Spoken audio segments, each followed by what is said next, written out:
بسم اللہ الرحمن الرحیم۔ السلام علیکم ورحمۃ اللہ وبرکاتہ۔ ہمارا موضوع ہے آخرت۔ اسلام کے بنیادی عقائد میں سے ایک عقیدہ آخرت بھی ہے۔ آخرت کے معنی بعد میں ہونے والی چیز ہے۔ اس کے مقابلے میں لفظ دنیا ہے، جس کے معنی قریب کی چیز کے ہیں۔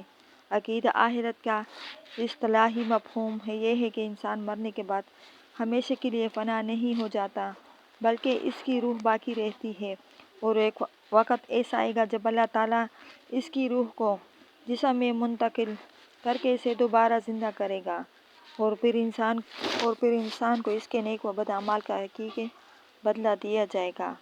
نیک لوگوں کو ایک ایسی جگہ عنایت کی جائے گی جو اللہ تعالیٰ کی نعمتوں سے بھرپور ہوگی، اس کا نام جنت ہے، اور برے لوگ ایک نہایت انتہائی اذیت ناک جگہ میں رہیں گے جس کا نام جہنم ہے۔ قرآن مجید میں اللہ تعالیٰ فرماتا ہے، بے شک نیک لوگ ہمیشہ بہشت میں رہیں گے، اور بے شک گناہگار دوزخ میں۔ آخرت کے سلسلے میں قرآن مجید کی تعلیمات کا خلاصہ یہ ہے، انسان کی دنیاوی زندگی اس کی آخرت کی زندگی کا پیش خیمہ ہے۔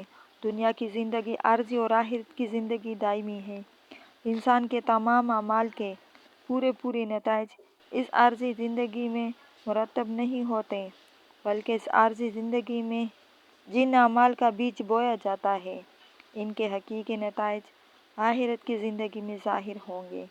جس طرح دنیا کی ہر چیز علیحدہ اپنی ایک عمر رکھتی ہے، جس کے ختم ہوتے ہی وہ چیز ختم ہو جاتی ہے، اسی طرح پورے نظام عالم کی بھی ایک عمر ہے، جس کے تمام ہوتے ہی یہ نظام ختم ہو جائے گا، اور ایک دوسرا نظام اس کی جگہ لے لے گا۔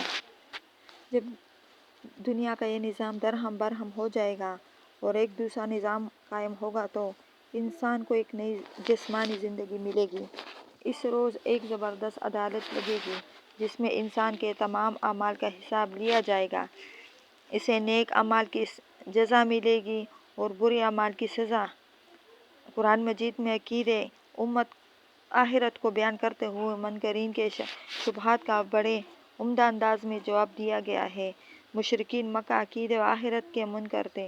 اس سلسلے میں ان کے شبہات یہ تھے اور کہتے ہیں کہ کیا جب ہم زمین میں نیست و نابود ہوں گے تو کیا کہیں پھر ہم نئے جنم میں آئیں گے؟ کون زندہ کرے گا ہڈیوں کو جب کہ وہ بوسیدہ ہو گئی ہو؟ زندگی جو کچھ بھی ہے بس یہی دنیا کی زندگی ہے، اور ہم مرنے کے بعد ہرگز دوبارہ نہ اٹھائے جائیں گے۔ اللہ تعالیٰ نے ان کے شبہات کو دور کرتے ہوئے فرمایا، تم پہلے موجود نہ تھے، تمہیں اللہ نے موجود کیا۔ جو ذات تمہیں پہلے وجود میں لانے پر قادر ہے، وہ تمہارے مر جانے کے بعد تمہیں دوبارہ زندگی بخشنے پر بھی قادر ہے۔ اور وہی ہے جو تخلیق کی ابتدا کرتا ہے اور پھر وہی اس کا اعادہ کرے گا، اور یہ اس کے لیے بہت ہی آسان ہے۔ اس سے کہو، انہیں وہی زندہ کرے گا جس نے انہیں پہلی بار پیدا کیا تھا، اور وہ تخلیق کا ہر کام جانتا ہے۔ تم بے جان تھے، اس نے تم کو زندگی بخشی، پھر تمہیں مارے گا، پھر وہی تمہیں زندگی دے گا، پھر ان کی طرف تمہیں پلٹ کر جانا ہے۔ انسان کی صحیح سوچ اس سے عقیدہ آخرت پر ایمان لانے کا تقاضا کرتی ہے۔ ہر شخص اس بات کو تسلیم کرتا ہے کہ نیک عمل کا اچھا صلہ اور برے عمل کا برا بدلہ ہوتا ہے، لیکن کیا انسان کے تمام اعمال کے نتائج میں اس دنیاوی زندگی میں سامنے آ جاتے ہیں؟ ایسا نہیں ہوتا، بلکہ بعض اوقات ایک ایسا شخص جس نے پوری زندگی گناہوں میں گزاری ہو، اس جہاں میں سزا سے بچا رہتا ہے۔ اسی طرح بعض بے حد نیک لوگ جو عمر بھر نیکیاں کرتے رہے، انہیں یہاں نیکی کا پورا بدلہ نہ ملا، بلکہ بعض کو تو بے حد اذیتیں دے کر شہید کر دیا گیا۔ اب سوچنے کی بات یہ ہے، کیا مجرموں کو ان کے جرائم کی سزا کبھی نہیں ملے گی؟ کیا نیکوکار اچھے اجر سے محروم رہیں گے؟ کیا اللہ تعالیٰ کا نظام عدل ان کے بارے میں ہمیشہ کے لیے خاموش رہے گا، اور اس کے اعمال کی کوئی قدر و قیمت نہیں؟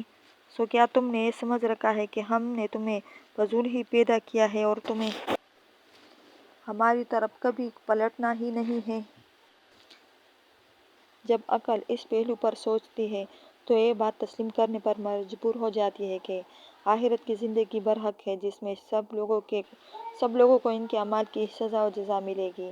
نیک لوگوں کو ان کے اعمال کا بہت اچھا بدلہ ملے گا اور مجرموں کو سخت سزا ملے گی، سوائے ان کے جن کو اللہ تعالیٰ نے معاف فرما دے۔ اللہ تعالیٰ ہمیں اور آپ کو سیدھے راستے پر چلنے کی توفیق عطا فرمائے، آمین، اور شرک جیسے بڑے گناہ سے بچائے، آمین۔